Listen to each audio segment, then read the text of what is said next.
जो उपासक भगवान का शरणागत है वो ये देखता है कि सब कुछ भगवान बने हैं। बहुत ध्यान से सुनना, बिल्कुल सत्य बात, सब कुछ भगवान बने हैं। अभ्यास करो इस बात का, जो जो दिखाई दे भावना करो भगवान बने। ये पंखा पहले नहीं था, बाद में भी नहीं रहेगा।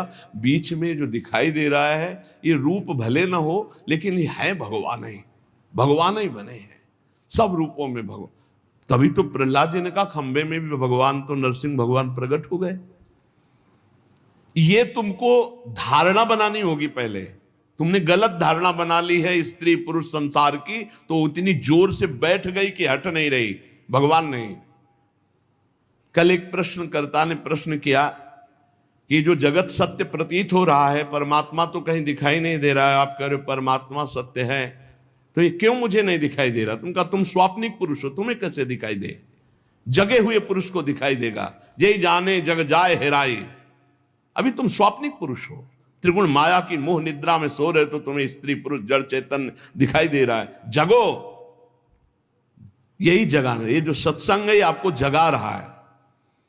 पहले ये धारणा करो सब कुछ भगवान बने हुए हैं, जो हो रहा है वो भगवान का खेल हो रहा है, सृजन पालन संहार। इस प्रकार की पहले धारणा हृदय में बद्ध करो, इतनी बद्धमूल हो जाए कि भयावह से भयावह परिस्थिति में तुम्हें दिखाई दे कि भगवान है। पक्का मुझे दिखाई भले नहीं दे रहे, लेकिन भगवान है, शास्त्र कहता है, सदगुरु कहते हैं, आचार्य कहते हैं। प्रतिकूल से प्रतिकूल परिस्थिति में तुम्हें भगवदानंद की अनुभूति होगी। प्रतिकूलता में द्वेष नहीं होगा, अनुकूलता में राग नहीं होगा। प्रतिकूलता अनुकूलता दोनों में भगवान की कृपा विधान लीला दिखाई देगी। भगवान की लीला दृष्टि आते ही तुम्हारे चित्त में अपार आनंद, अपार शांति होगी। शांति आने में सुख में डूब जाओगे। पहले धारणा करो सब कुछ भगवान बने हुए, पक्का। सर्वम खलमिदम ब्रह्म ने नानास्ति किंचन, ईशावास्यमिदं सर्वम यत् किंचे जगत्याम जगत। कोई कण ऐसा नहीं जहां भगवान ना हो, ये परम सत्य है। हम लोगों ने मिथ्या को सत्य मानकर धारणा बना ली, तो वैसे ही दिखाई दे रहा है। जाकी रही भावना जैसी, प्रभु मूर्ति देखी तिन तैसी। सब प्रभु हैं, हमारी जैसी जैसी धारणा वैसे हमें दिखाई दे रहा है। जगत में विषयों में किंचन मात्र सुख नहीं है, पर हमारी धारणा बन गई कि सुख है, तो हमें सुखानुभूति हो रही। जगत में भगवान के अतिरिक्त कुछ नहीं है, हमारी धारणा बन गई कि भगवान नहीं, स्त्री है, पुरुष है, जड़ है, चैतन्य, अच्छा बुरा, वही हमें दिखाई दे रहा है। हमने तो असत्य में कल्पना करके सत्यत्व भाव कर लिया, तो मुझे वही दिखाई दे रहा है। अब तुम्हें सुधारना होगा, तुम्हारा ही धारणा बदलनी है, तुम्हें धारणा अपनी बदलनी है। सब कुछ भगवान है, सब में भगवान है, सब भगवान की लीला हो रही। सतोगुणी रजोगुणी तमोगुणी सृजन पालन संहार। इसलिए सत्य धारणा करने से तुम्हें सत्य का दर्शन होने लगेगा। असत धारणा की, गीता जी कह रहे नासतो विद्यते भाव ना भाव विद्यते सता। असत की सत्ता ही नहीं, तुम्हें सत्ता दिखाई दे रही, क्यों? धारणा कर ली। ये आदमी दुष्ट है, इसके पहले हमारे दिमाग का चश्मा दुष्ट होता है। पहले हमारे दिमाग में भगवान आते हैं, ये भगवान, तो इसमें भगवान दिखाई देने लगे।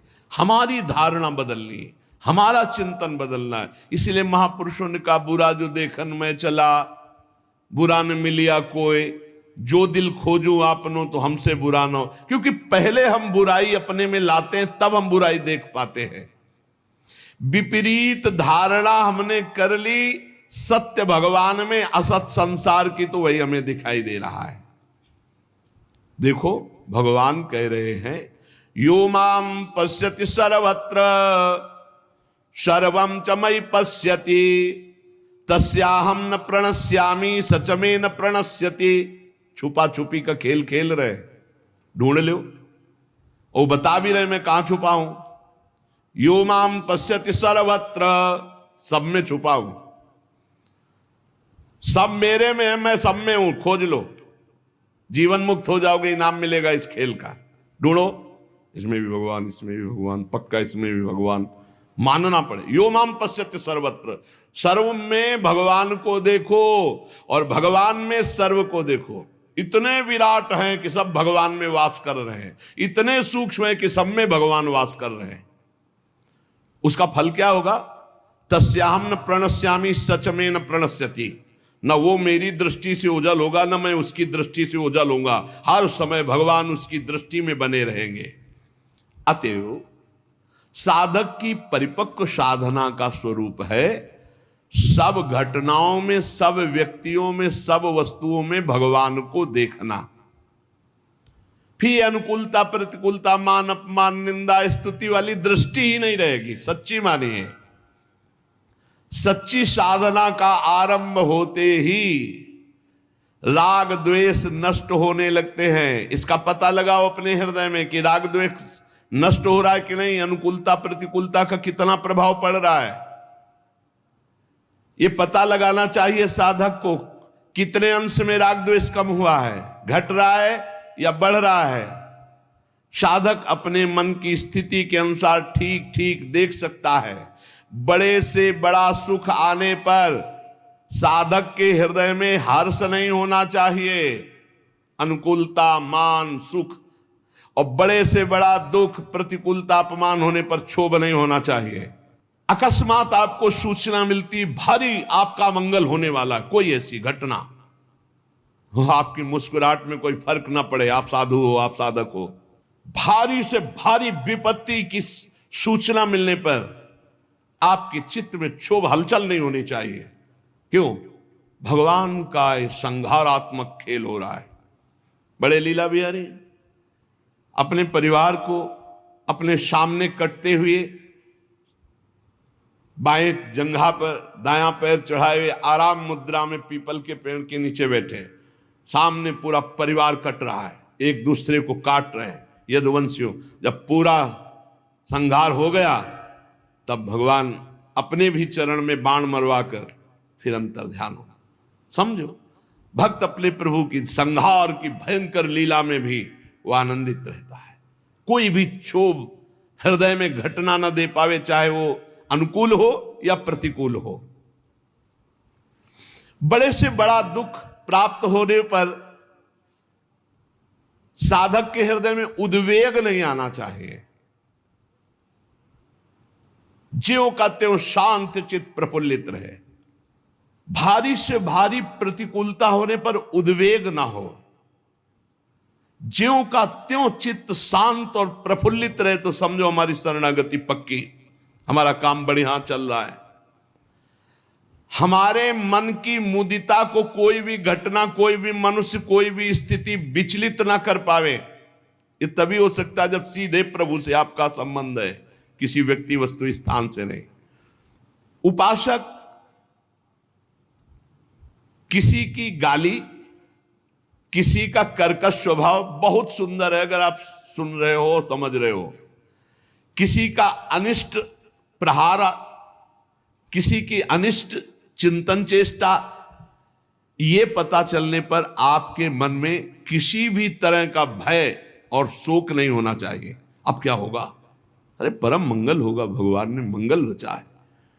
मन में आघात नहीं होना चाहिए,